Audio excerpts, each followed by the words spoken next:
record on this computer.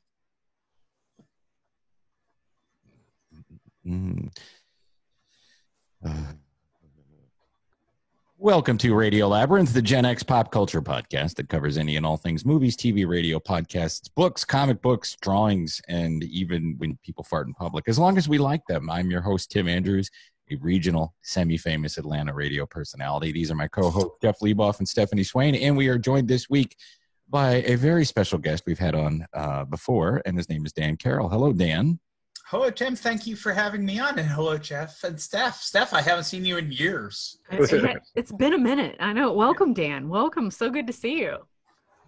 And this is season 5, episode 28. We love having Dan here. We love having Dan anytime, but it's not the happiest of reasons we have you on today, is it?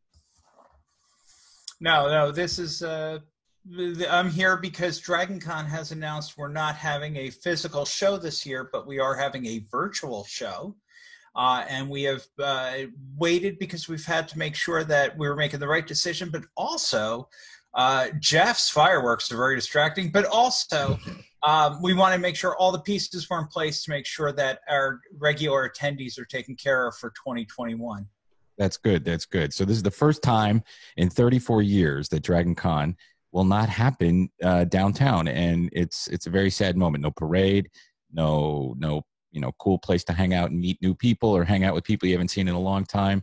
It's very sad, but let's put a positive spin on it. What are we going to do for 2021? Well, let's get back to 2020, because what we're doing at DragonCon this year is we're taking some of the best programming we've had in the past, and our amazing work from DCTV, and we're packaging that with new 2020 content, and we're going to put on a virtual DragonCon, and this DragonCon is going to be free for everybody in the universe. That's awesome. That is cool. Tell us more about what you're going to be doing.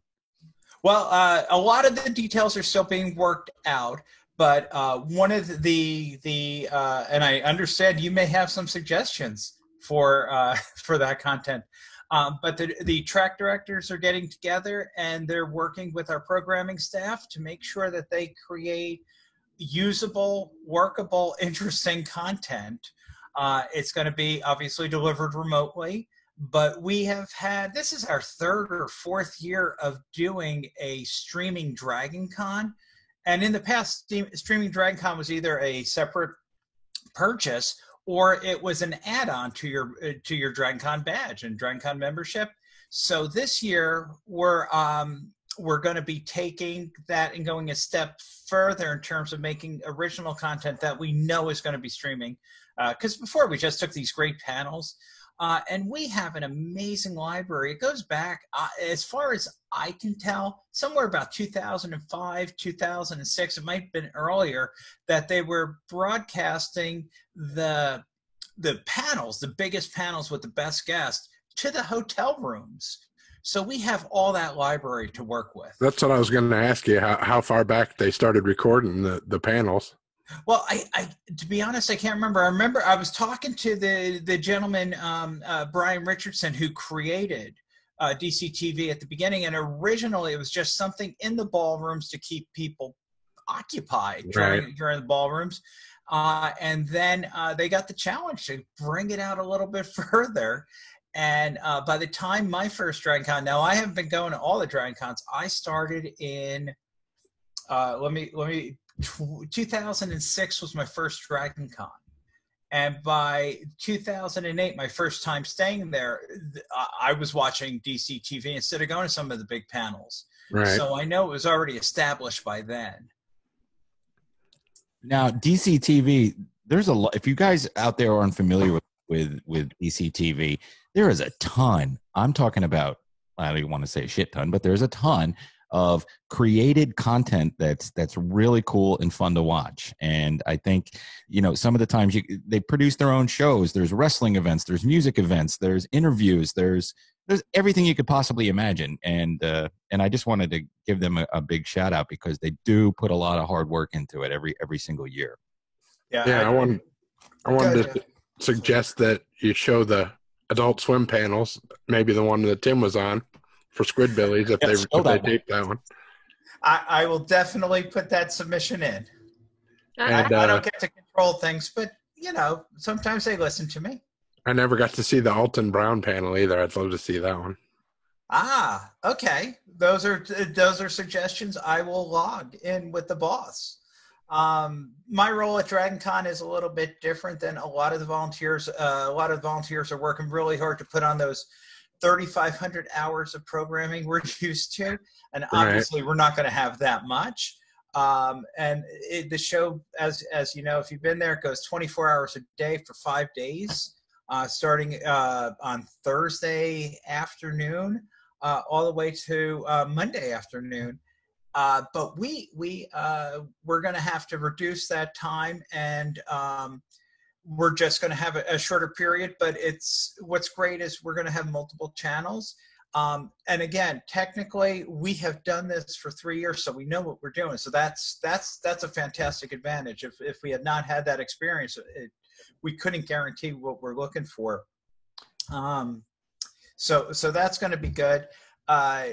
In terms of guests, that is still being worked out, how we're going to work with our guests who had already been approved, and how we're going to work with potential guests.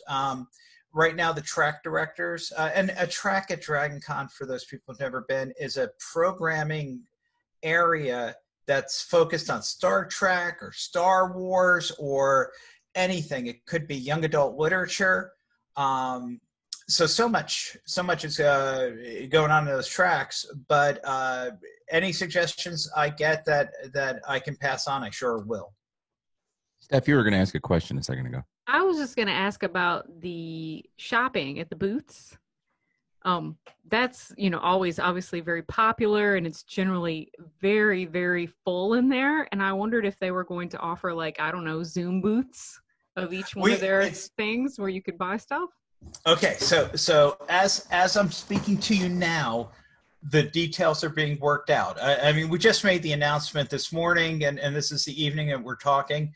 But the good news is that we have not forgotten our vendors, because just like the hotels and just like the restaurants and bars, we consider the vendors to be critical partners in the success of DragonCon over the years. So they are working out something with the vendors, and they're working out a way to present the vendors in such a way that the people can buy the stuff they like, but also the vendors are able to get the support they need during this really tough time. And the one thing I will throw out is a lot of people like DragonCon merch. There's a line in front of the DragonCon store every time I walk past it. And what we're going to be doing is adding some exclusives for 2020 in the DragonCon online store.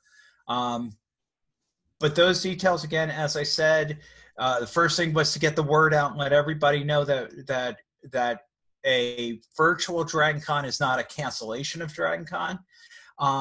But those people who already have badges and they already have commitments with rooms, we have made sure that those have been taken care of before we could go forward. And we want to make sure that our folks are also safe, which is our primary decision for driver behind making this decision.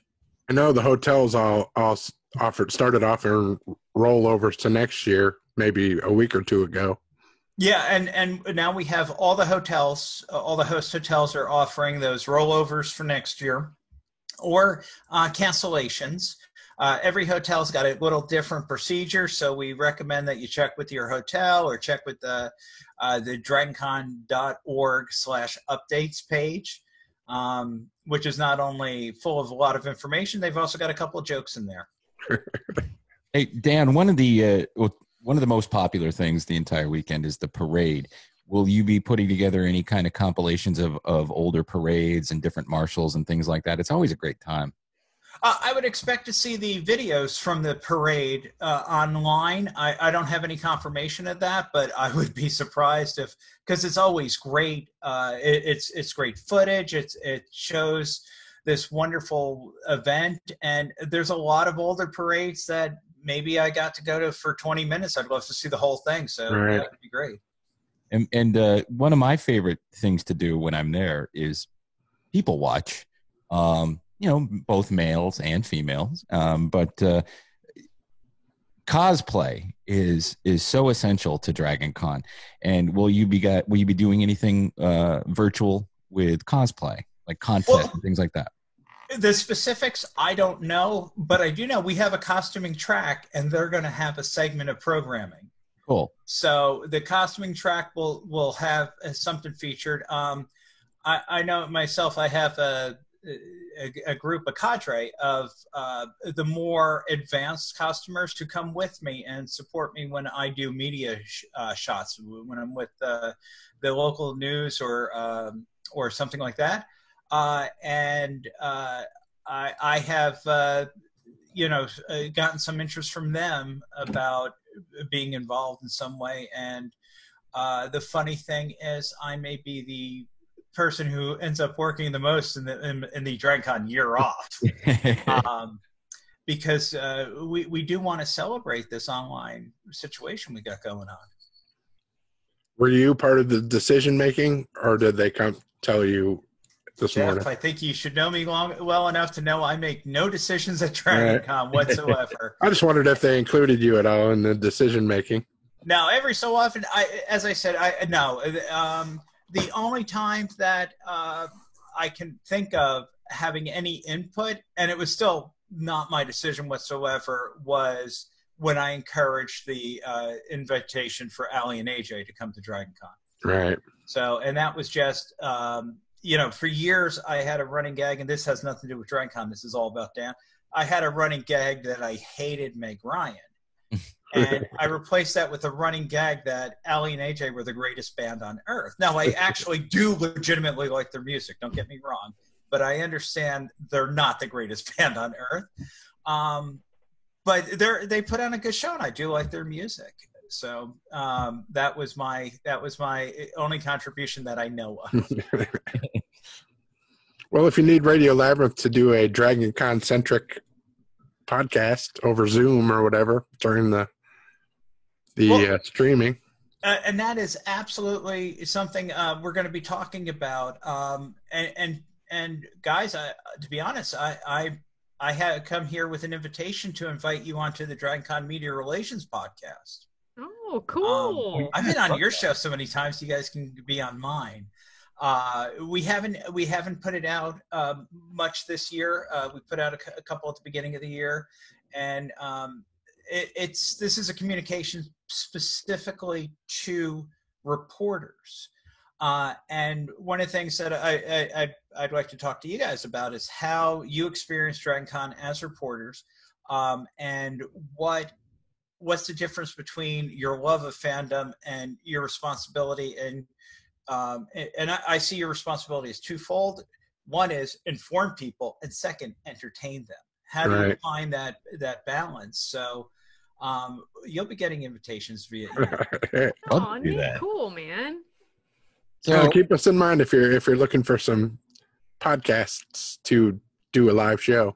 Yeah. Well, absolutely. And now my biggest concern is I'm not at that point now where I can make that decision. But absolutely. I mean, there's nothing, especially the fact that you guys are not just known around town. You are known for your geekiness, all three of you. Right. Well, Steph, I don't think of you as a geek. I might think of you actually as the voice of reason. Oh, thanks. I am a dork. Okay. Yeah. We'll give her the dork title. She's got a nerd, a dork, and a geek. So that works out fine. And a curmudgeon. Oh, curmudgeon. Great. I am pretty grumpy sometimes. So other than DragonCon, have you been doing all right during this whole thing, work-wise, and keeping busy and not going nuts? Well, like many people in America, my job ended during the pandemic. I was lucky; I got a good 6 weeks, maybe 8 weeks in there, and I've been revitalizing my health. Probably because I had to, but laying off the smoking, eating less, and it's been a good time health-wise. You look great. You look Yeah, I great. saw you completed a 5K the other day, right? I did. I live in Midtown, very close to Dragon Con, and I was able to walk over to up to 14th Street and then across and back down, and pulled that 3.11 miles in. Nice. Nice. So, and for those who don't know, the last time these guys saw me, I was on a cane or a walker. I can't remember, but Well, you've rehabilitated yourself very well. yes, yeah. I mean, I still, my legs wobble when I do dishes, but I can go forward. The solution to that is to not do dishes. Yeah, that is that is what I've been trying to do. Paper and plastic. Well, Dan, we appreciate you coming on and telling us. And remember, everybody, it's not bad news, it's different news. So we can still all participate and still be a part of Dragon Con this year and give them our support and look forward to 2021 for sure. And everything's free for everybody, right? Yeah. Tim, I just want to throw one note in. Sure, you can throw earlier we talked about the vendors, and I talked about how important it is we consider the vendors to be partners. Well, we also consider our hotels partners and our restaurants and bars in downtown. We would not be Dragon Con if we did not have the cooperation and support and love of those hotels. So we're asking everybody in the Dragon Con family and in the listening area, when it's safe to do so, head on down, get a meal at one of your favorite Dragon Con food court places, or spend a night in one of those hotels, because we're all going to need a break somehow. Yeah, and eventually, we don't know when, we can only hope, but eventually we'll be able to do that kind of stuff again. So if there's an event downtown, something at the Tabernacle or something at the Georgia, what is it called now? Mercedes-Benz Stadium at the Georgia Dome. And whatever the arena that used to be called the Omni and Phillips Arena is called now. I forget. State Farm, yeah. If there's something going on downtown that you want to be a part of, stay in one of the Dragon Con hotels, eat at one of those restaurants, and, get a cup of coffee at one of the local places. Absolutely. Or a beer, whatever you need to get you through the day. You start off with coffee, maybe a beer later. Hey, even if there's no events going on, you just want to go in the pool or spend the night in the hotel. Right. Sure. A few years ago, I found myself, and as I say this, I don't want anyone to be sad because I was the most affluent homeless person I've ever heard of. But I found myself, I was about to move into my apartment, and they moved me out a month. And I had a friend who let me stay with them, but I couldn't stay with them Thanksgiving week because their house was going to be filled. I stayed at the Hyatt for a week, and I had a blast. It was wonderful. So, and in nice hotels, it's a wonderful treat to stay in a place like that. Oh, it's just fantastic. Usually, the height of my hotel splurging is Hampton Inn, which is a fine hotel on the side of the road that isn't, like a Days Inn where it smells like cigarettes from 400 years ago. So everybody can roll over their tickets from this year to next year. Yes. And Eternal memberships are still on sale. Yes. And when it comes to the rollover, if somebody feels they need to cancel for next year, up to August 1st, we're taking cancellations and we're processing them through, and you will get reimbursed before the date of Dragon Con weekend. That's cool. And same with the hotels. You can roll over your hotels, or you can cancel without penalty.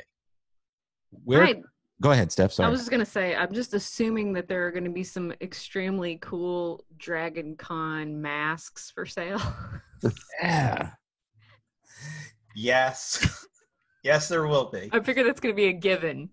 I mean, the world of geeks has plenty of geek masks, but for anybody who had a Dragon Con badge already purchased, there will also be a special gift for them for 2020, not for 2021, but for 2020.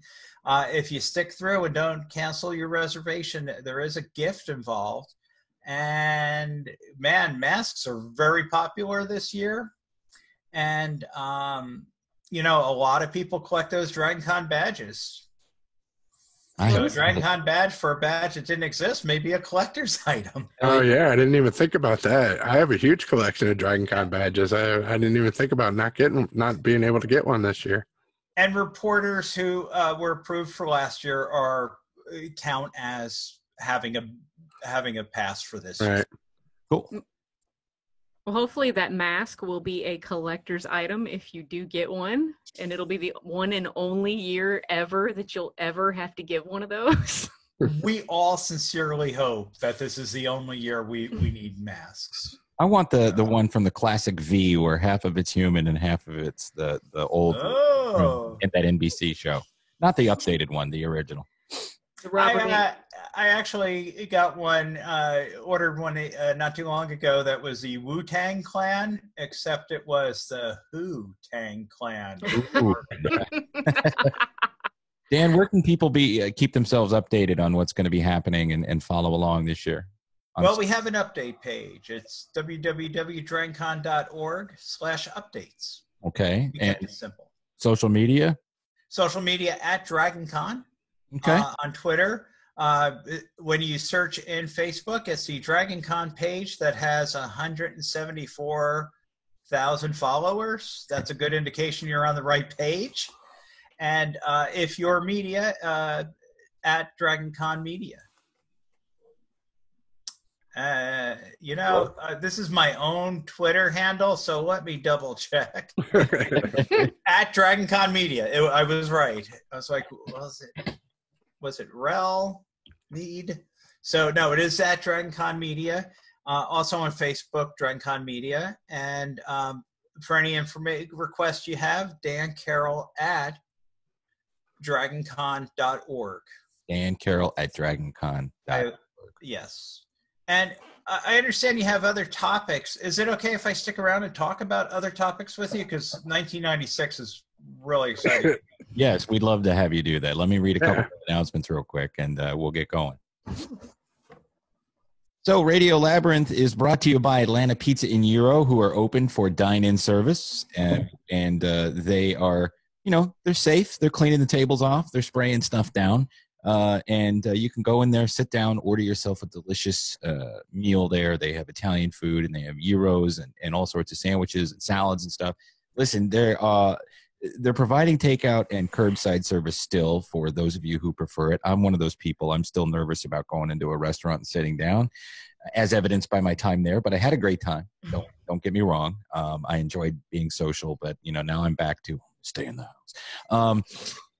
If you don't have to pay ahead of time either if you want curbside or takeout. Just go to their website, AtlantaPizzaEuro.com. That's GYRO, if you don't know how to spell it, to order online for pickup or delivery. And, Atlanta Pizza in Euro wants to thank everyone who's been supportive through these tough times, this weird, wacky 2020. And let's also not forget our friend Brett Perkins and his business, LDI Repro Printing of Athens. Jeff, I ask you this every week, but I want you to tell people what that is, repro printing. They print like large format stuff, like for construction projects and housing. If you're a carpenter or something and need some blueprints, they print stuff that's like way too big to print at like a FedEx Kinko's. Okay. Like the Jay-Z song, big printing. Yeah. With the LDI. The PRINTI, whatever. Yeah, blueprints and whatnot. Well, they have all of your construction printing needs, commercial or residential. They're located in Athens, Georgia, been around for 15 years, since 2005. Fast turnaround and affordable prices. If you're interested, call 706-316-9366 or email them at athens@ldine.com. A couple other real quick things. Just some friends of ours are always being creative. We want to support them. We've talked to Josh Warren a bunch of times from Action Show Studios. He sent me a link the other day of this thing that they're doing now called Cooking with JTB. In the description says, world-renowned butcher John Timlin shows you how to make a delicious quesadilla burger with ingredients you can purchase at your local grocery store or maybe you have in your house. And I watched the video. It's funny. And it's like a guy cooking in his own apartment. And he makes a quesadilla burger, and the thing looks really, really good. And that's episode 2. The first episode is him making a garlic bread mozzarella, garlic bread, mozzarella cheese, leftover spaghetti sandwich. That sounds good. Hell yeah, it does. It looks good. So, I like to call it fat guy comfort food. It's perfect for me. And also our good buddy, Vinny Bucci. You guys remember Vinny Bucci if you listen to the regular guys show. Booch. And if you're, he has his own podcast and he's really into wrestling and everything. But a couple of years ago, he ate a car and we had him on the show. And now it's being released as a documentary series on YouTube. So it's just called Booch in the Car. It's coming to YouTube next Friday, July 12th. With a new name, extra scenes, and multiple episodes. So you just check it out. Just go to YouTube and type in Booch and the Car. The Car. I'm excited to see that because when it aired on Adult Swim, I missed like the first 20 minutes.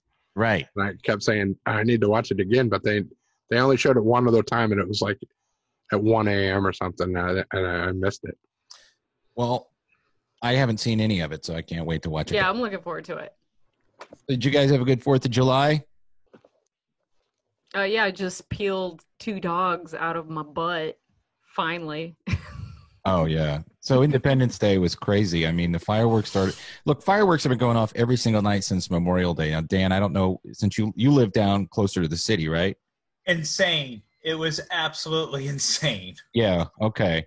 Because it was every day since Memorial Day, people are shooting them off. But the 4th of July, I've never heard it like that. All day long, all night long. It didn't stop till about 1 o'clock.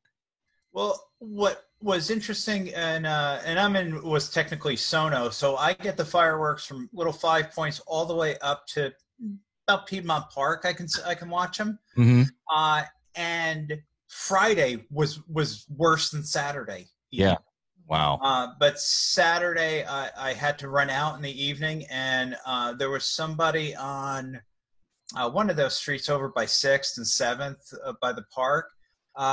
Who had set up their fireworks display in the middle of the road and were shooting it off while I was trying to navigate down the road. That must have been fun. No. Get around. People actually had the real deal fireworks this year. We have people that shoot off the the minis and all that, but real fireworks that went way up in the air and. Well, they legalized them a couple of years ago, so you can go to a fireworks store and buy them. I want them to be illegal again. I'm tired of I'm old. I'm with you though, Tim. Like my neighbors, I don't even know. They do this crap. They've been doing it for the last couple of years. They got to spend a few grand on this display. And they shut down our street. They put out spent my stimulus check on fireworks this year. No doubt they did. I mean, and our whole house just shakes, just boom. And it's infuriating, honestly, to me. And I'm like, I'm different about fireworks. I feel like over the age of 10, haven't you seen them all, really? Nope. I mean, honest to God. I won't see them on my deathbed. The dogs handle them.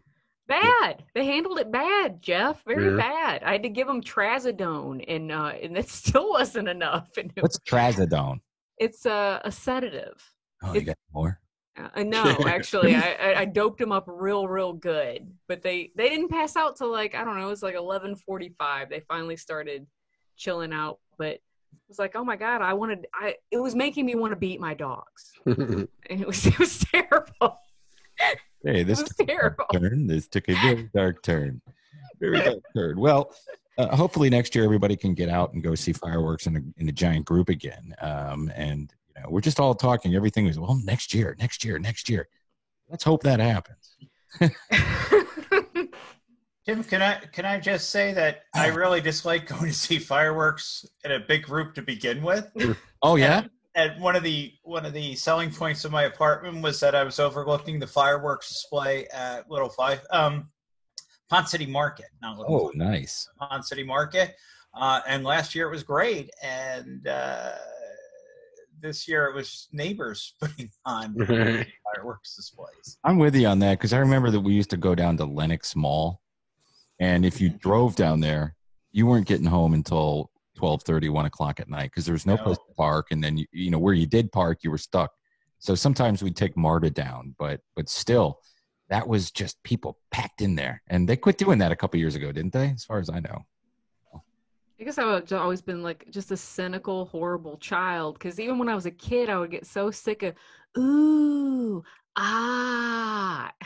We just it's 45 minutes of that. My mom told me to shut up when I did that. I go, oh wow. She goes, shut up. You've seen fireworks. Did you watch the Mount Rushmore fireworks? Me? Yeah. No, I did not. I don't. No, there was no reason to watch any of that, as far as I could tell. So the Sioux foothills did not set ablaze? No, I didn't watch any of that. Nope. Don't care. Way to derail me, Jeff, you fuck. Hey, we're going to kind of skip news tonight and get right into 1996 because there's a lot to talk about. Are you all right with that, Steph? Oh, sure. I'll just read a couple of headlines real quick. Ozark is over after the next season, so season 4 will be the finale, split into 2 parts on Netflix, so they're going to milk the shit out of it, like The Sopranos, the last season. Half-Baked 2 is in the works. Doubtful that Dave Chappelle will be back. So yay. The one piece of news that I think that really made me happy was Beavis and Butthead are coming back. If you guys want to talk about that for a second. Yeah, but they're going to be Gen Zers. Well, so what are they just going to get on Twitter and complain and not talk to each other and just sit there? Who's canceled Beavis? That looks like the synopsis. Cancel him. Yeah. They're going to cancel themselves. Yeah. Are they really going to do it that way? I didn't read the story. So they're going to make them Gen Zers? Yeah. It should be like 50-year-olds. They should be. They should be Gen Xers in their 40s. Just like, I agree. 100%. I would have liked to see them be 1996 punks with the theme, but in 2021, let's get them past the coronavirus. Sort of like those shows where they show the 1950s household, but it's the 80s, and they're still acting like it's the 50s. Right. Mm-hmm. Yep. I love that type of humor. That's a great idea. Kind of like they did with the Brady Bunch movies. Everything. Yeah, that's exactly it. That's what and one of my favorite movies that nobody's ever heard of is The Man of the Century, where the main character is a guy named Johnny 20s who's walking around 1997 New York, but he's acting as if it's 1927. He talks, he dresses, he works for a newspaper and uses a typewriter, and it's really, really surreal. I'll have to check that out. I wrote that down. What's it called? Man of the Century? Man of the Century. All right. Steph, I feel bad I read all those headlines so fast. And not demeaning what you do every week. Oh my God, shut up. Get on with it. All right. We did have some major passings of celebrities in the past week. And wow, some big names. Well, 3 of them in their 90s, 1 of them in their 80s. And all of them are people we know one way or the other. Certainly the most famous of all, I guess, would be Carl Reiner, who passed away at 98. Everything he was involved with and his friendship with Mel Brooks, just years and years and years of entertaining and funny and amazing content that he gave us. And Jeff wrote down some of his greatest hits. Oh God, The Jerk, The Man with Two Brains, All of Me, Summer School, of course, the Dick Van Dyke Show. What was his character's name on that show, Jeff? He was the what? Alan.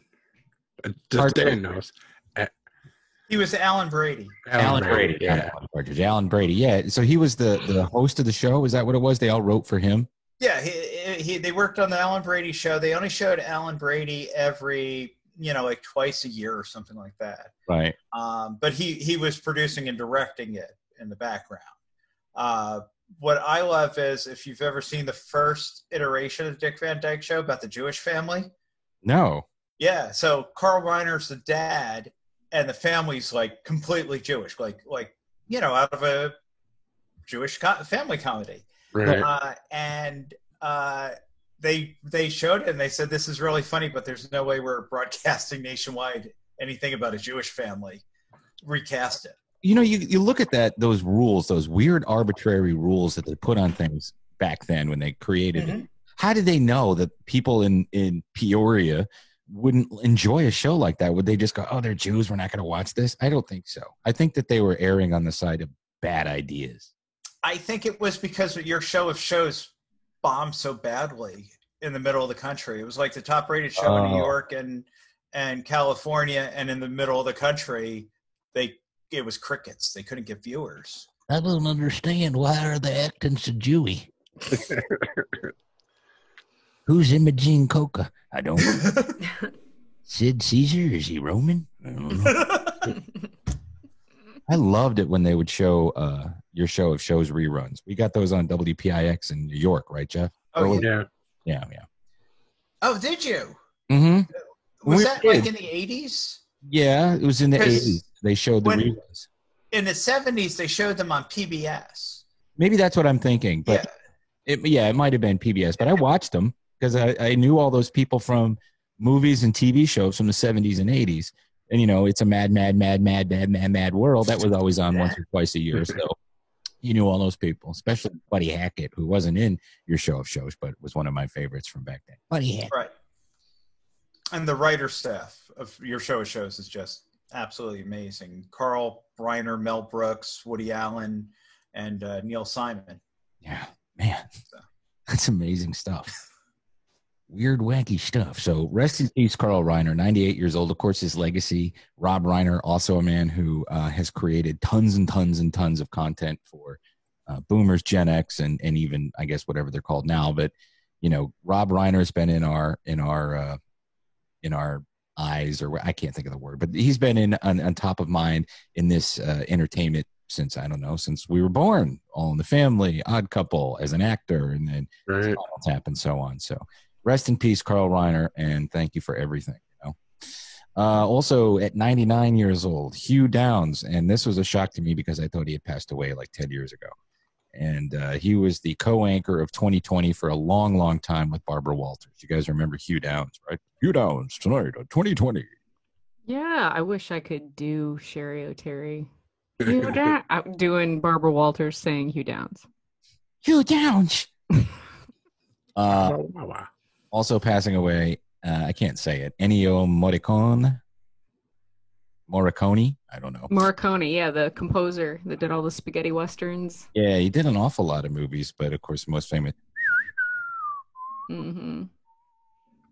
So rest in peace. And then today, bad news, 83 years old, Charlie Daniels, most famous for The Devil Went Down to Georgia, and of course, Uneasy Rider, and millions and millions, no, not that many, but tons and tons of hit songs from the 70s, a couple from the 80s.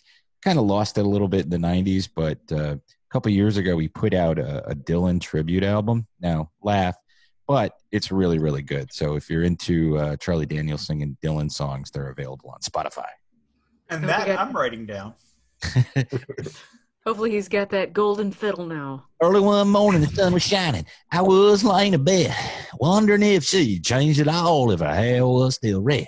So it's good. I love Charlie. Yeah, I'd like to hear that. I'll listen to that as soon as the show's over. Yeah. Uneasy Rider was a fun, hilarious comedy song, basically, kind of doing a take on the South and just being a long-haired dirtbag, driving out to L.A. and taking the wrong turn, as they say, in those situations. Didn't he do, he never did think that it ever would happen again? And that one America, did you?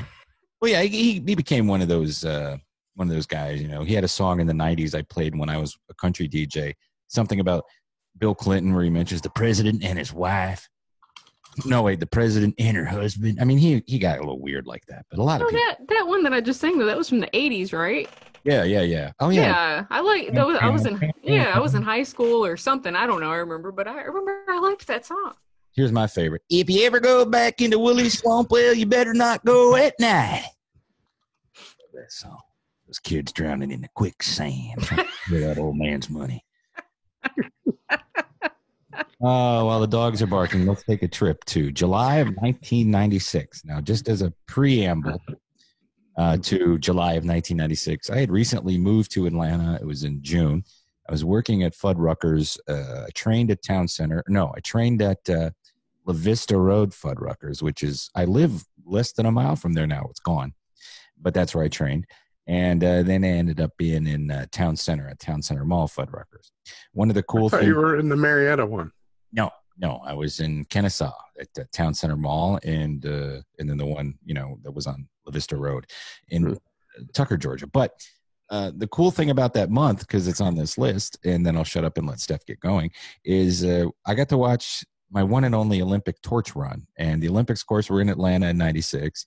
And my friend that I was living with, Mark, he and I went to this bar called the County Cork Pub, and it was in the Prado off of Roswell Love Road. that place. You remember that place? I love it. Yeah. Oh, it's such a great bar. Yeah. And it was before, they had all that development there, but it was a cool little Irish pub that you could go, and they had good You had to food. go downstairs in the middle. And Yeah. Oh, I'm glad someone else remembers that besides me. And we drank and drank and drank. And then I remember I got fooled. One of there was a sign behind the bartender that said, any Braves ticket stubs between now and the end of the Olympics will get free beer for a year. And I'm like, I ought to get one of those. Oh yeah, that's right. They're not playing because of the Olympics. Anyway, it was in the Prado of Sandy Springs. We got drunk. We all got stickers. We all went outside and watched the torch go by. And then we went back in and drank more. And then we went home. And other than that, take it away, Steph. No, I thought you were going to do this. I like it when you do it. And You like especially whenever you do the music, like when you do it as Casey. I like that too. All right. So let's just say on July 4th of 1996, Hotmail debuted. You remember Hotmail? Does anyone still have a Hotmail account? Some I people still have do a still Hotmail have one. address. Yeah. And they let you sign in, but you can't, if you don't have one, you can't go there and create one anymore. They don't allow that. There was Microsoft owned that, right? Right. Yep. It's Outlook.com now. Yeah. Okay. Hotmail. That was where the first place you could go, create a dummy email account, and then sign up on a bunch of different message boards without getting harassed on your own email. That's what trolls did. There really weren't trolls, I don't think, yet, were there? I was on AOL in 1996, and I didn't even have a computer. My roommate had a computer, and she'd let me borrow it. So I would just get in the AOL chat rooms and play guess the lyrics, music trivia. There was just one where you just guess the lyrics over and over again. People played games. And it was fun. Yeah, it took too long to download a picture. I was usually finished before the picture was. July 12th rolling along, Hurricane Bertha. Now, I don't remember Hurricane Bertha. Where did that hit? North Carolina. It rolled over Tortola, where I was living in the British Virgin Islands. Ooh. Made like quite a extensive millions and millions and millions of dollars damage. It was pretty big hurricane. No Andrew, but still. It wasn't too bad in the British Virgin Islands, but I remember WENY weatherman Carl Proper called my apartment to interview me about the hurricane. But I was at work, so he ended up interviewing my drunk roommate.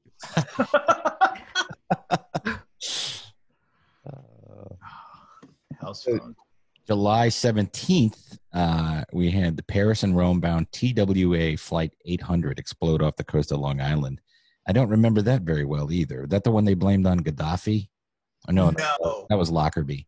I remember that because the week before, exactly 7 days before, that was the flight my niece took to Paris. Oh.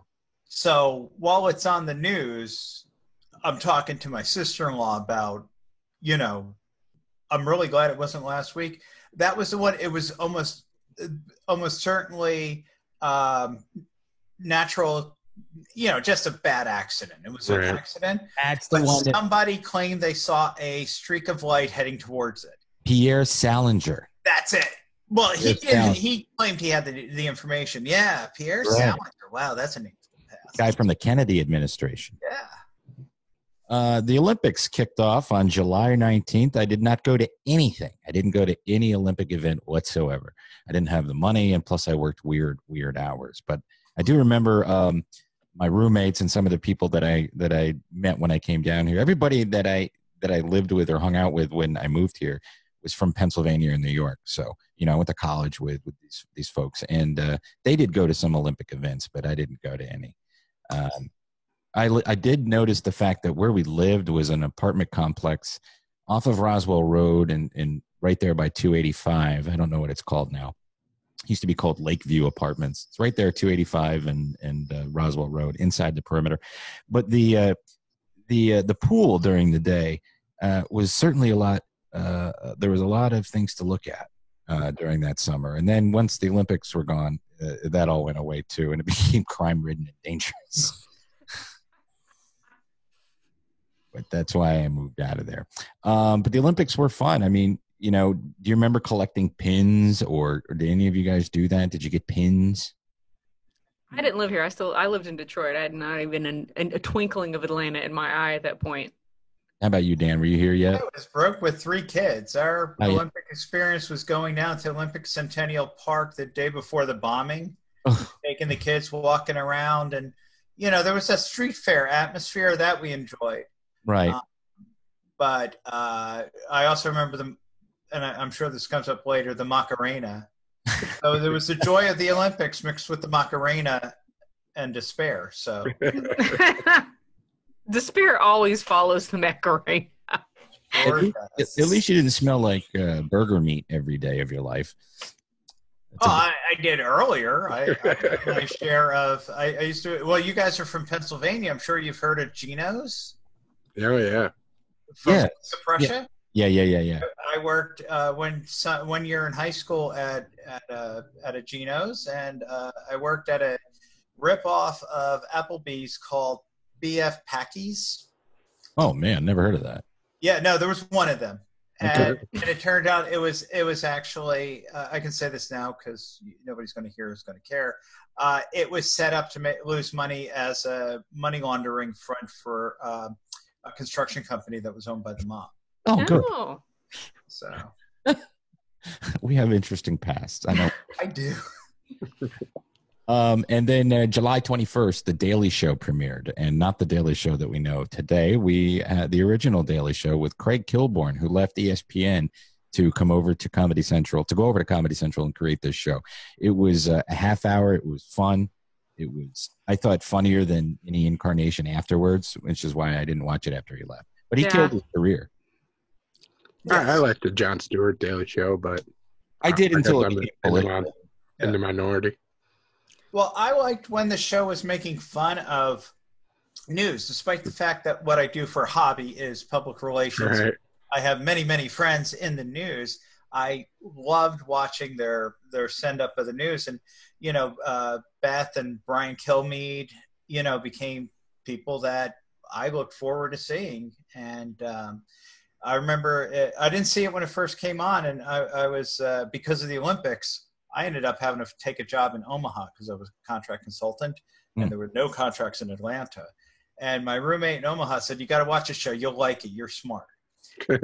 Well, me being smart has nothing to do with my taste because I watch Xena and Hercules.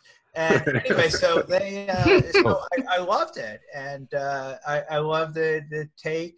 And it took me a long time to get used to Jon Stewart, especially with the political consideration. Yeah, I like Jon, but Craig, the thing about him was that he was so handsome, right? And he played that up to the hilt, and you don't usually see handsome guys like that are that funny. And I think that's what really made him special. And the way that he would, Janine Garofalo, she was one of my favorite guests. Anytime she ever came on there, she was always flirting with him. And the time she ran up and jumped in the seat with him, and they turned over in the floor and he broke his chair. But a moment for us was like the highlight of the show. I always enjoyed it. So I liked Jon Stewart, obviously, because I loved Jon Stewart's old MTV show. It was hard for me to watch Jon go from that to this show. I like that too. I liked his stand-up too.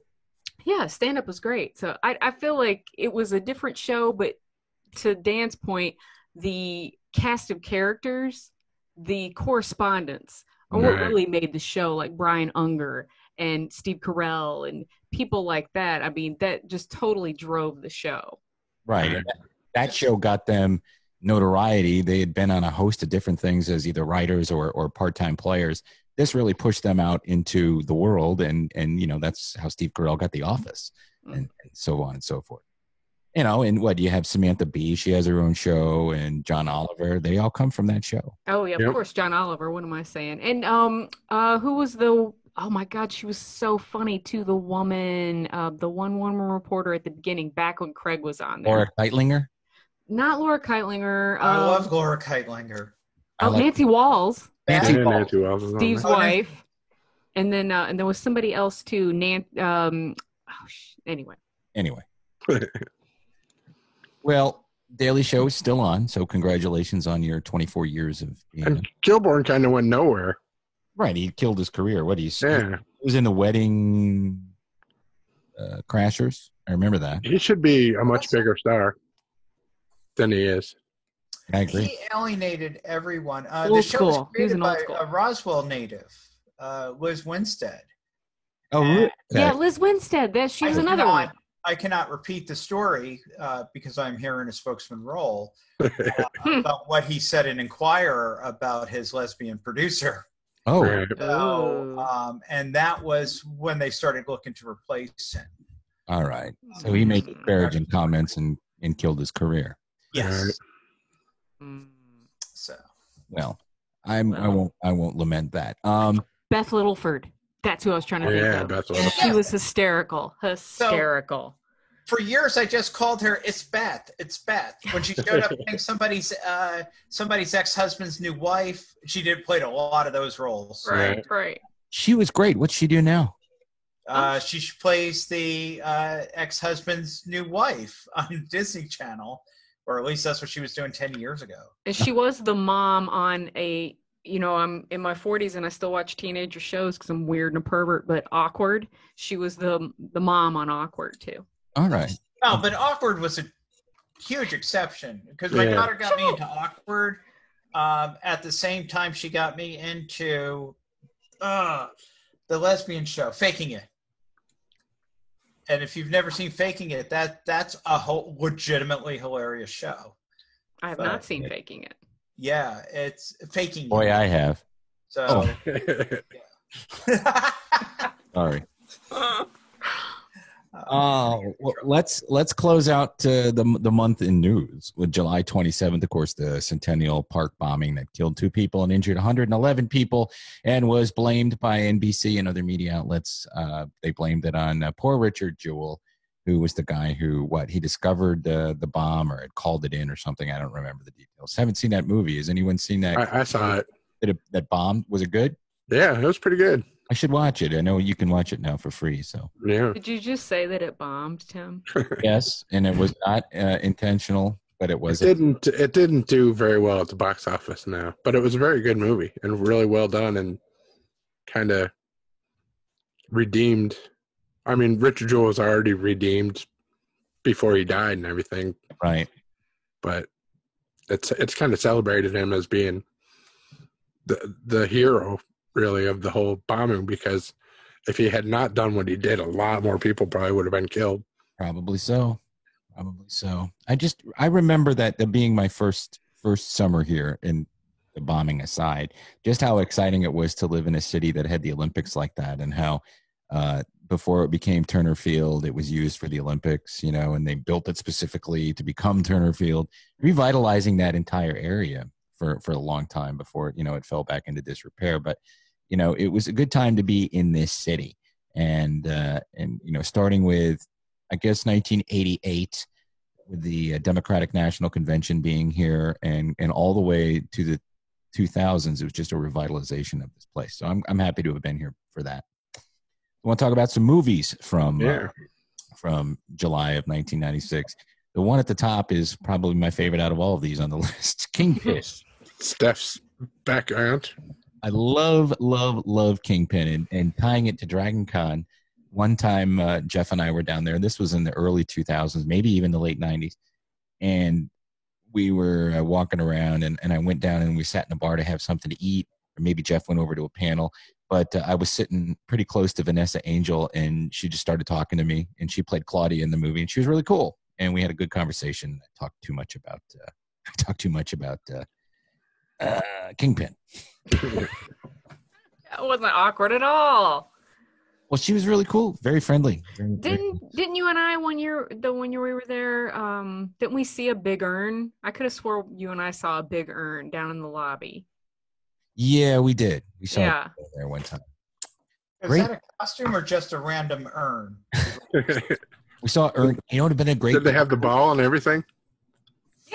Yeah, he had the ball. Right. Mash up Ernie from Bert and Ernie Sesame Street with Big Ern. Oh, that would be cool. But that movie is my favorite comedy from the late '90s. Just nonstop laughing the entire time. Super funny.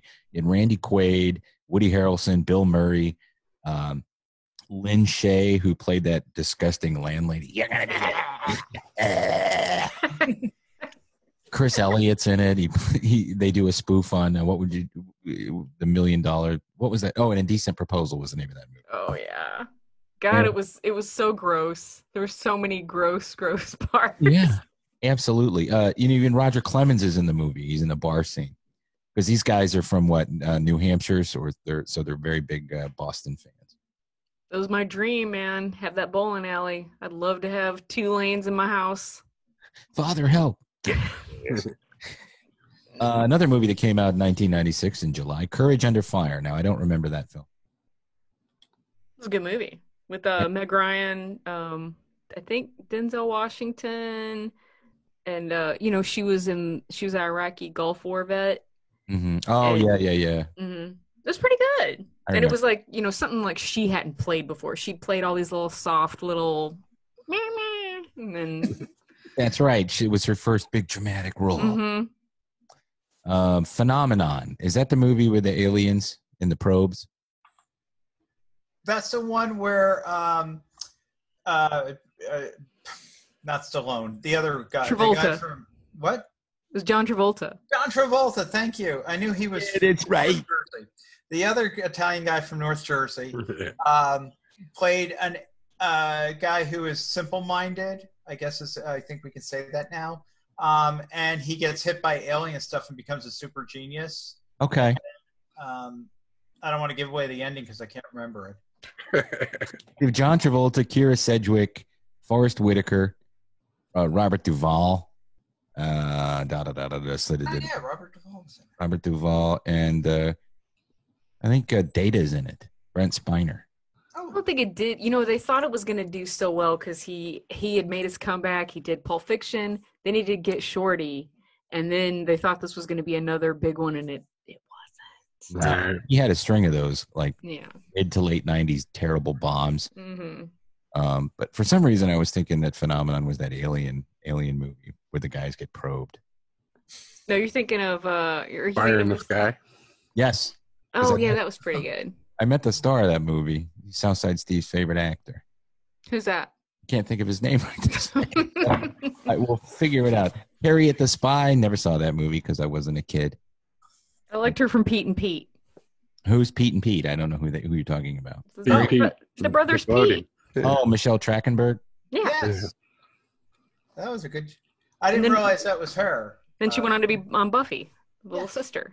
Right. Oh boy. Poor legacy from Mr. Whedon. D.B. Sweeney was that actor's name. Yeah, D.B. Sweeney. Kazam. From Good Luck. Yeah. Yeah. And The Cutting Edge. Kazam is the movie with Shaq, right? Where he plays played Genie. Yep. Mm-hmm. This is the movie that everybody thinks Sinbad was in, right? That's not cool. First of all, Sinbad has the name of, an ancient, from that era or whatever. And that's not cool, man. That's not cool at all. But that's the Mandela effect. People think that Kazam starred Sinbad and not Shaq. Yeah, it's terrible. Terrible. I think Shaq wants us to think that. Tell me how my ass tastes.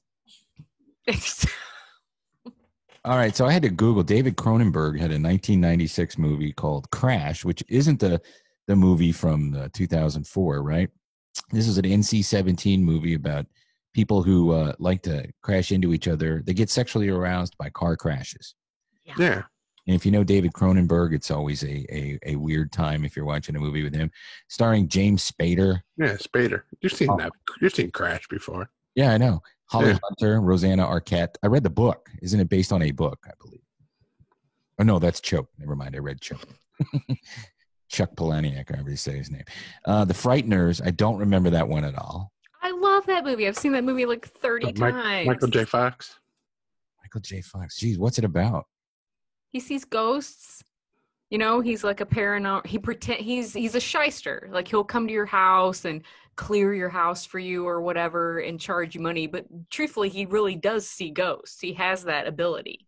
Cross And- over, children. Yeah, All are welcome. and he ends up trying to help them. There's like a who's the dude that went up in the tower and shot all the people in Texas? Gacy? No, not Charles. John Wayne Gacy. I know who you're. Charles Charles. Whitmore. I'm sorry. Charles Starkweather. Starkweather. Yeah, Starkweather. What? Because what was weird about this is I love the show. I saw it that like the first weekend it was on HBO with my son, who also loved it. It's like a kid. It's like a horror movie you can show to kids. Yeah, Jake Busey. He plays the murderer. Yeah, but we saw this movie while I was living in Omaha, and I went back. I was in Omaha for a short period, and I went back, and the first news story when I got back was that the real life girlfriend of Charles Starkweather had gotten in the news again for something because she lives in Omaha and she's lived there since she got off.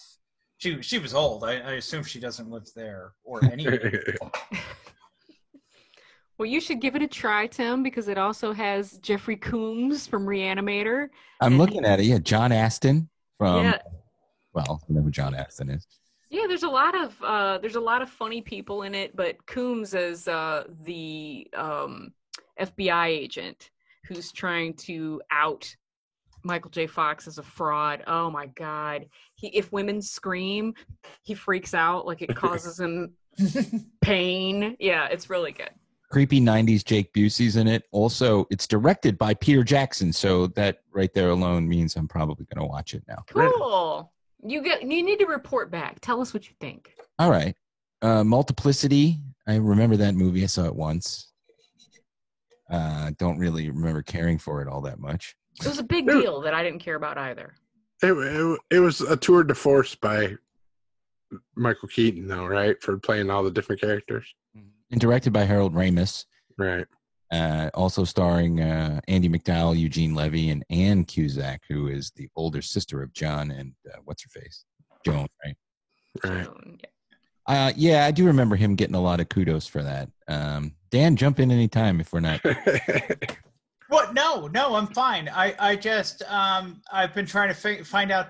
Frighteners apparently came out the week after something else came out, and it got buried in the box office. Mm. And I don't know whether it Damn. was Independence Day or what it was, but something just buried it, and that's why nobody heard about it. Right. Independence Day 96 or was it 97? Must be 96. It came out in June. It must have. Oh, Yeah. and Lee Army, whatever his name is, from Full Metal Jacket.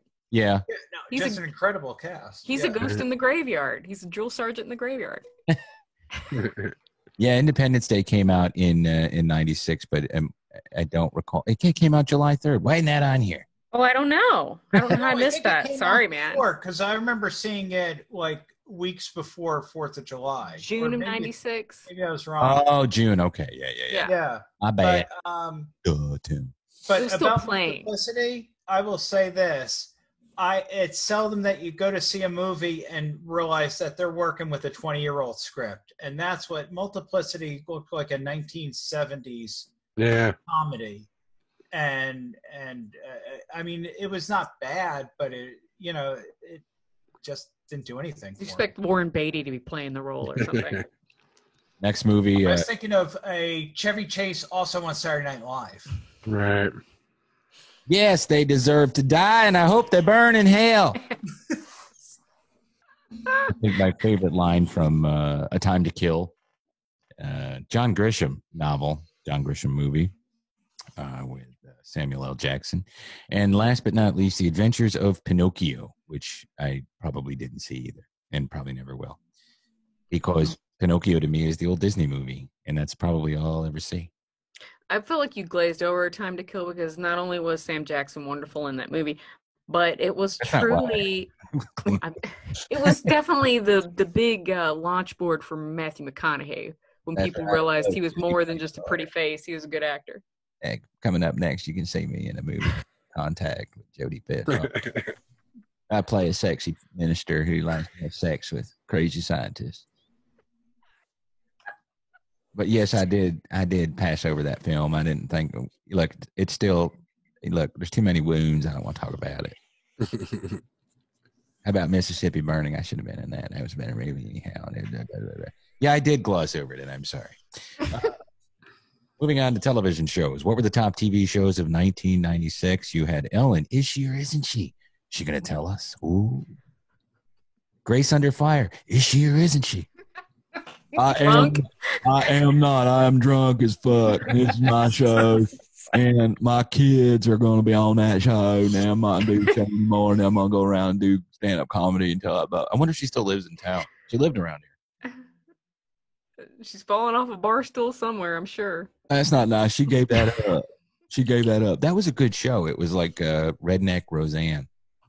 Yeah, it was pretty good. I always thought that she was very, very funny, and I don't know what happened to her. And you know, where's Brett Butler now?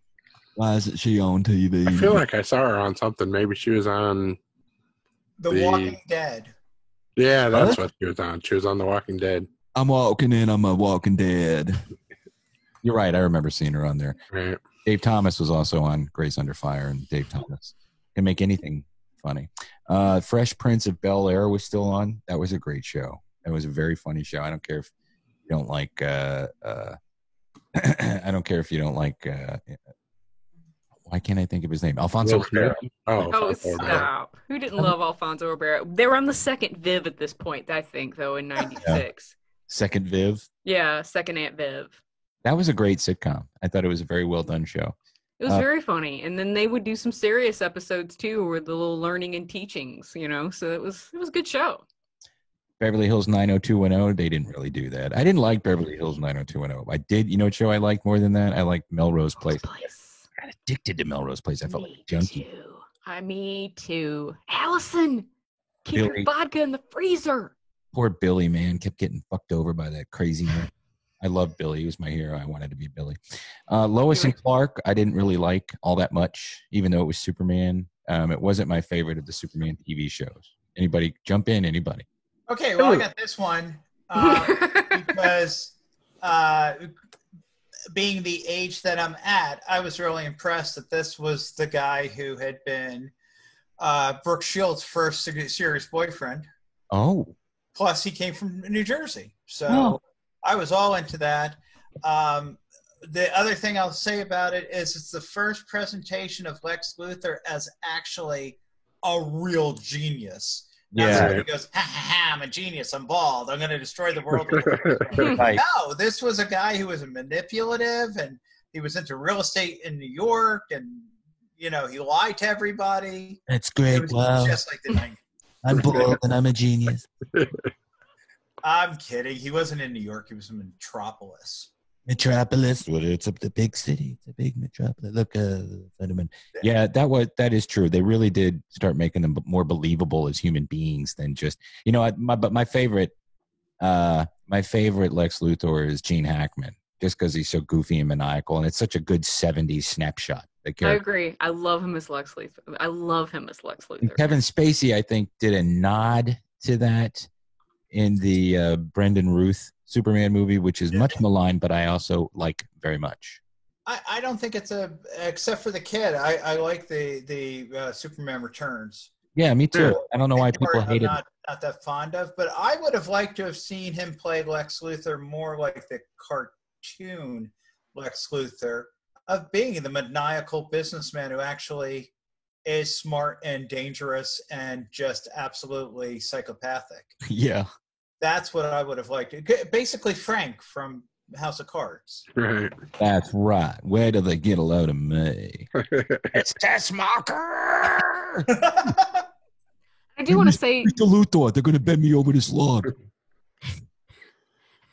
Get it? I do want to tell you, though, these are not the biggest shows of 1996. I just went through the TV guide in July of 1996. So these were the shows that were still on in July of 1996. So Roseanne still in its strong ratings, really funny. Drew Carey show was amazingly funny when it first started. I think that it kept up, but you had such a great cast and such a bunch of those improv people that he was friends with. And that kind of gave him a nice little trajectory with Whose Line Is It Anyway? And his stand-up. And then now he's got the cush job for the rest of his life, you know. Oh. What a fantasy, though, to be the Price is Right host. I would love to be the Price is Right host. What a great. That is an easy gig. Yeah. It is, but it's fun, and I love all the games. You know, I'm a big Plinko fan. I wish that, you know, that if I just woke up in the morning and did nothing but Plinko for 8 hours, that would be my dream job. That would be fun.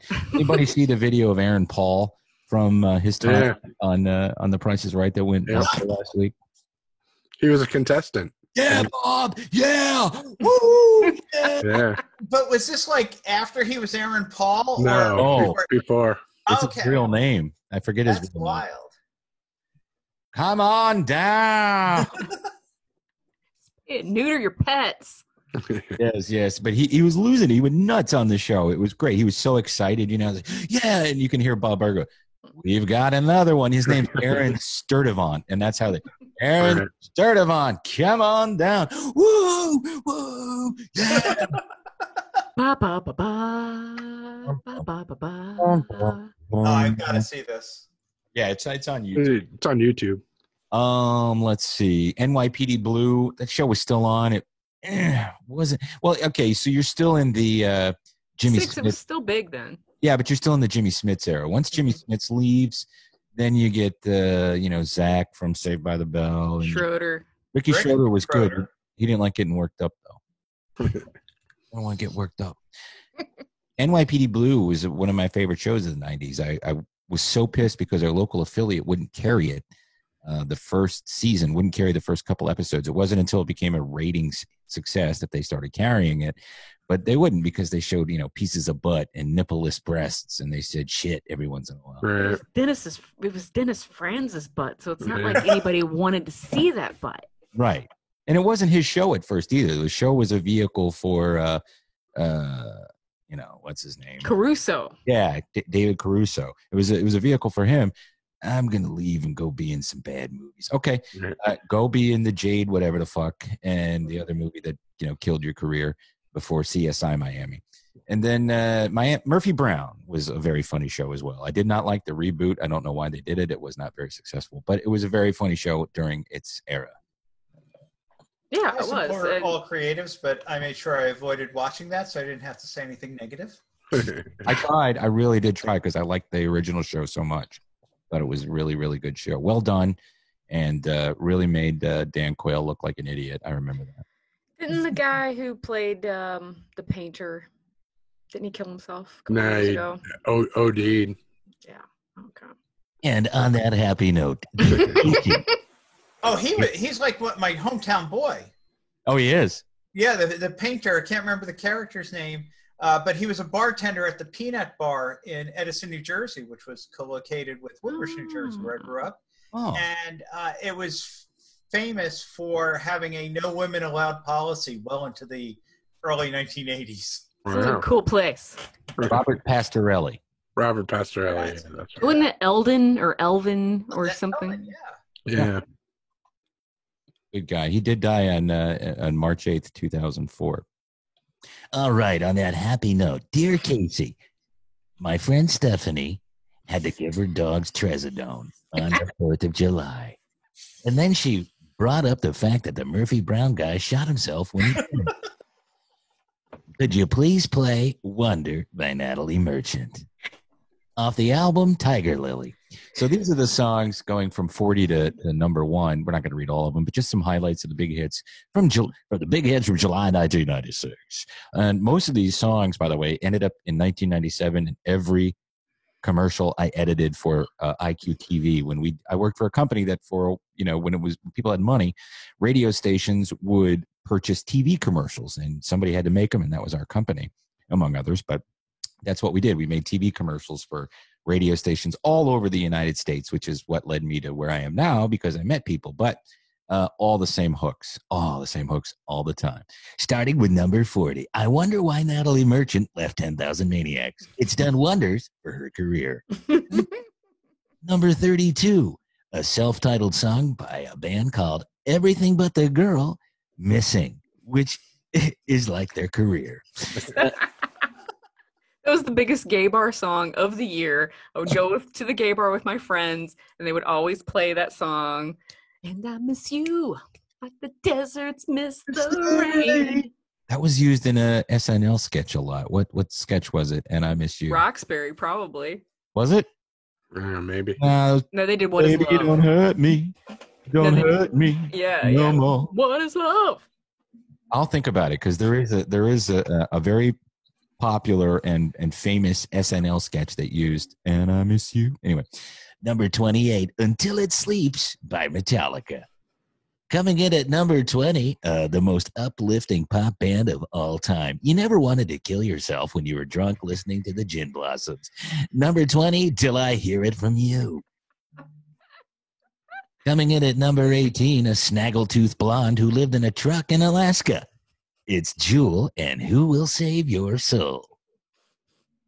Number 14, the Quad City DJs. "Come On Ride It, It's a Choo-Choo." Come On Ride It. That was a big hit. I think that should be the new national anthem. Come on ride the train. It's a choo-choo.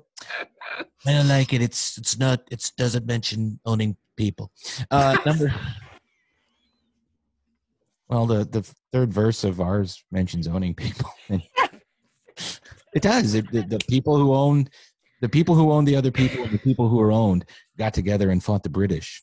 So it's important that you remember that.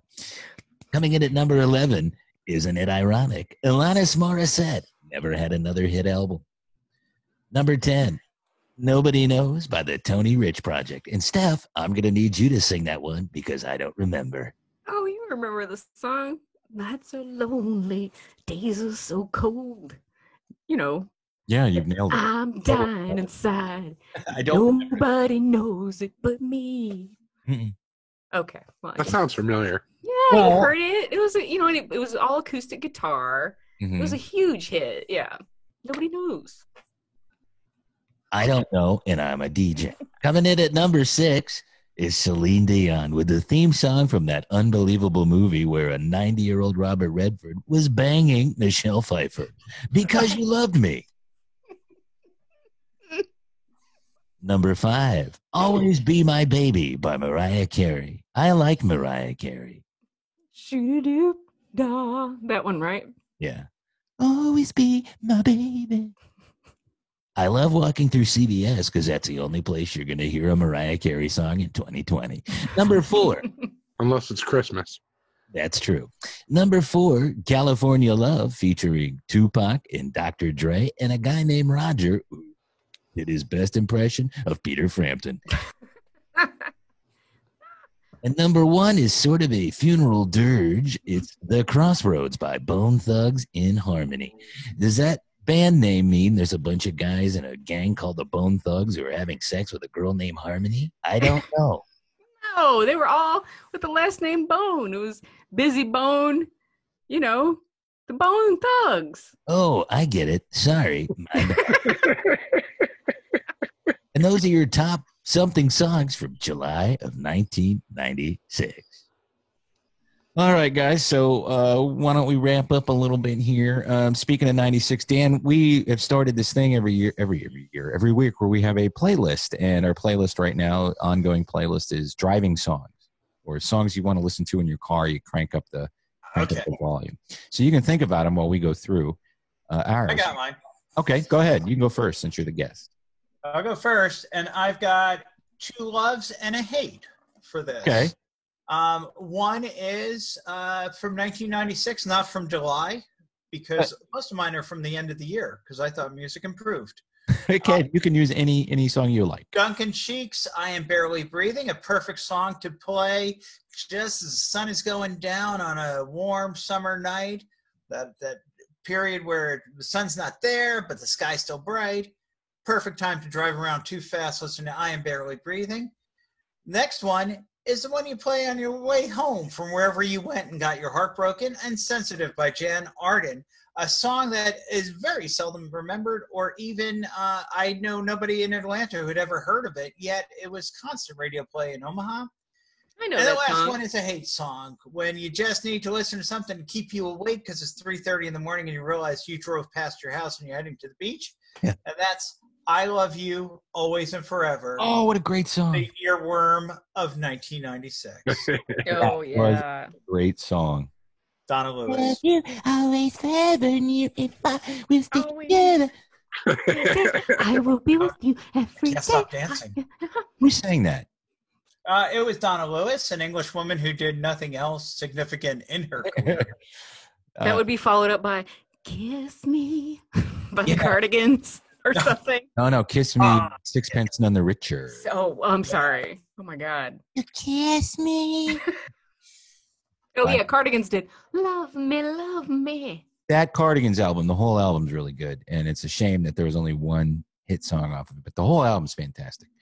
I'll do my '90s. Thank you, Dan. Yeah, Those are Dan, thanks. good tunes, and we'll add them to our Spotify playlist. The playlist that I have right now. God, what am I losing my mind? My 1996 songs for this playlist are "Tripping Billies" by the Dave Matthews Band. I'm tripping Billy. I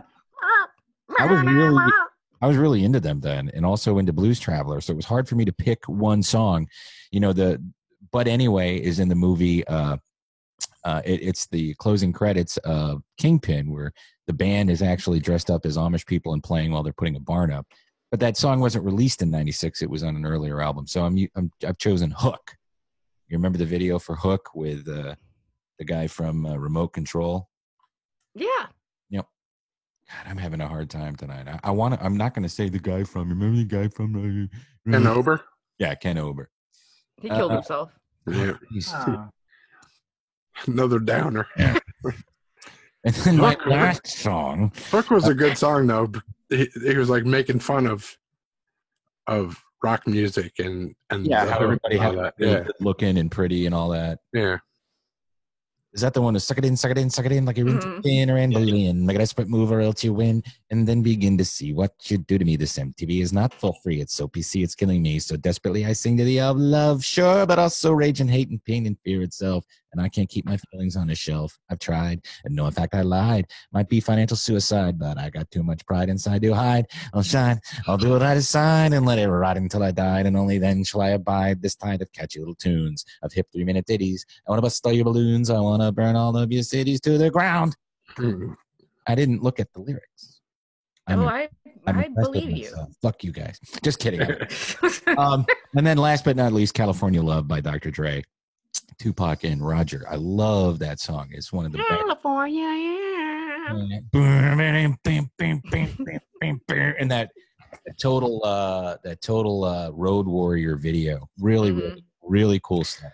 That was Tupac. You know, he just got fresh out of jail. He went over to death row. It was like him being reintroduced to the world. Mm-hmm. It was a great On album. bail, fresh out of jail, California. Soon as I step on the scene, I hear them hoochie screaming. We had him for like, I don't know, a year, and then he was dead. Yep. Jesus, Steps. Tell us all about the people who died. He's not People really who dead. He's living on an died. island somewhere. He and Biggie, yeah, they're living on an island with Jim Morrison and Amelia Earhart. All right. Okay, so Go ahead, is Steph. it me? You mean do mine real quick? Okay, so mine was, this was like the biggest hit to me at the time. I don't know if you guys remember Return of the Mac I by do. Mark Morrison. I do. Absolutely. This was the party song. Anytime I went over to people's house, we're all gathered up. Return of the Mac would always come on, and the drinks would go up, and it was a big deal. Everybody loved Return of the Mac. And the other one was, this was during my very much in between pop punk ska. All those bands were all out at that same time, and there was a band called Goldfinger. Do you remember them? I do. And they did that song Here in Your Bedroom. Oh my God. I was so young and so happy. And I would sing that song and I would ride around and I would just be like, I still feel the same. Anyway, it's such a great song. So if you haven't listened to it in many years, throw it on. It's even more poignant now that we're old, honestly. And my last one was Beck's album, the album Beck had out at the time. I think it was Odelay. Sissy Neck. I loved the song. And this was the one that kind of had like a country thing to it where he'd be like, I got a stolen wife and a rhinestone life and some good old boys. That was one of my other favorite jams to ride around to. Cool. Jeff? I picked Follow You Down by the Gin Blossoms. I'm thinking maybe that's not 96 because you said that other song in the top 40. That might be. That Till I album Hear was on From You. 95, so still a radio. Dan, maybe you know, was Follow You Down 1996? Wow. Yes. I don't know, but yeah, I picked that for the. we're not going to split I hairs. thought it was 96, but maybe I'm wrong. But anyway, I think that's my pick for the list. Follow You Down by the Gin Blossoms. Then Indeed, I picked, it came out on my birthday weekend, 1996. Then I picked Counting Blue Cars by Dishwalla. Remember that song? I do. I like that song. That's all. How did it And go? I picked. How did it go? Tell me all your thoughts of God, because I really Oh. want to meet her. Oh, Yeah. okay. All right. Tell me all your thoughts on God. What's your last one, Jeff? Santa Monica by Everclear. I would have picked this one if you hadn't already. I love that song. I am still dreaming of your. Ghost. I wish Autumn were on. She could tell about how he hit on her at Music Midtown. We'll have to get that story from her at another juncture. I have a picture of it. I'll send it to you. Oh, okay. I mean, it's not. It's legit and all that. So, all right. So we're gonna wrap up real quick here. I didn't really watch a lot, and I'll tell you. But before we do that, follow us on social media at Radio_Labyrinth on Twitter, Radio Labyrinth. If you type that in Facebook, you'll find us. We also have a super secret group, which isn't a secret. It's called the Radio Shack, and it's run by Dustin Lawler. And there's a lot of good memes, a lot of good artwork, and people, they chat with each other on there. If you'd like to become a Radio Labyrinth Patreon, you can go to patreon.com/Tim Andrews. And we did have a submission this week for a listener song, but I'm going to add it to next week's. And that'll be cool because I can't find it right this second. And we only had one, so I'm going to add it to next week. So if you're a Patreon member, keep a lookout in your email because we post every week. Ask us anything or add to the playlist. So be on the lookout for that in the coming week. Oh, by the way, I loved the pic that Dustin Lawler always does these. Oh yeah, just very great funny photoshops. homages, Yeah. and he'll use our faces and whatnot in them. And this week he did you and I for What We Do in the Shadows. Yeah. It's probably one of my all-time favorites that he's ever done of me personally. Mm-hmm. It truly captures my spirit. I really, really liked it. I liked it a lot. I'll tell you, I didn't really watch very much. I got to watch Perry Mason. I'm behind on that, but I finished the Wind of Change podcast. Ira was right; it was a really good listen. And I started one from the same people called Running from Cops, which is a history of the show Cops with its creators. And I listened to that; it was good. Yeah, I like it, so I'm gonna finish that one up. Of course, I'm caught up on the Sopranos podcast, Talking Sopranos, and Gilbert Gottfried's last podcast was good. And Jeff, I finally got around to watching Dr. Sleep, and I'm really rambling a lot about all the things here because I saw a tweet from our friend Sean, and he said it sucks. And I'm like, well, I'm gonna check this out because I've read the book and I really like the story. The movie was okay. I like the Easter eggs that were in there and the throwbacks to The Shining, and they really cut out way too much. I thought everybody did a good job acting, but the girl's grandmother was a central part of the story, and she's completely missing. And when they do, there's like a director's cut that's got like an extra 40 minutes or something that. Oh, I'd really? like to be able to see, yeah. I might watch that. That'd be like a 4-hour movie, but I wish someone would have warned me about Jacob Tremblay's murder. That was horrible. Yeah, I was not ready for that at all. And I'm like, okay, surely they're going to cut away at some point. I was like, oh, God, stop killing Jacob Tremblay. When they ripped his shirt off, I was like, what the fuck are they doing? Continue. Yeah. I'm like, no. So that's that. That's my stuff. I got into that Crazy Delicious show on Netflix. Have you guys watched that? Mm-mm. I love the show. Me and my husband, I don't think we watched like 5 or 6 episodes of it, but it's one of these British cooking shows, only it's set in this very Willy Wonka, Alice in Wonderland type set where everything, you just go and like pick something off of a vine and you can start, it's a chocolate flute. I don't know. But anyway, it's like one of those shows, but it's the same thing though. They got 3 things they got to make and then they got to present them before the gods, which are these 3 judges, really good, excellent chefs, and they make all these really amazing looking dishes or whatever. So it's fun. I love it. It reminds me of Great British Baking Show, which is such a 50-minute slice of nice, which I'm always looking for at this time in the world something nice. And this show is nice, and it's something you can watch with your kids and whatever, but it's called Crazy Delicious on Netflix. And my staff pick, I'm so excited. It's been almost 2 years, but season 2 of The Alienist will be premiering July 19th on TNT. And I'm very much looking forward to this. I loved season 1. I thought it was great. And this time around, Dakota Fanning is going to be playing she's a detective, which is pretty cool for that time period. And the Brule dude who played the creepy psychologist in the first one is going to be helping her solve some cases, get a lot of the old people back. So anyway. Cool. I think it's based on the second book. Yes, it is. Yes, you are correct. I've read all those, the Alienist books. Angel of Darkness, right? Yeah. I watched Hamilton, and I enjoyed it. Not ashamed to say. Why should you be ashamed? Because you refuse to watch it. That doesn't mean I would shame anybody for watching it. I just if you did watch it, you would love it. Mm-hmm. That's all I'm going to say. Okay. It was great. I didn't know. I mean, I knew about the phenomenon of Hamilton. Yeah. But I didn't know anything about the story or any of the songs. Well, he's getting canceled now for being tone deaf, so. Yeah. But Hamilton was great. Maybe now I'll watch it. Yeah, you should. And my staff pick was Palm Springs, coming on Hulu on July 10th. That's the Groundhog Day type movie that Andy Samberg is in with, what's her name? The girl from How I Met Your Mother. Kristen Milotti. She was Johnny Sack's daughter on The Sopranos. You know who I'm talking about. I do. Yeah. But they're stuck in like a time loop. And this movie was like the highest ever auctioned off price or whatever at Sundance. So there was like a bidding war for it, and Hulu ended up winning. J.K. Simmons is in it. And Andy Samberg. Oh, Kristen Milotti is that girl's name. Yeah. And that's on Hulu, July 10th. Looking forward to it. Palm Springs. Jorma and none of them are into it from The Lonely Island?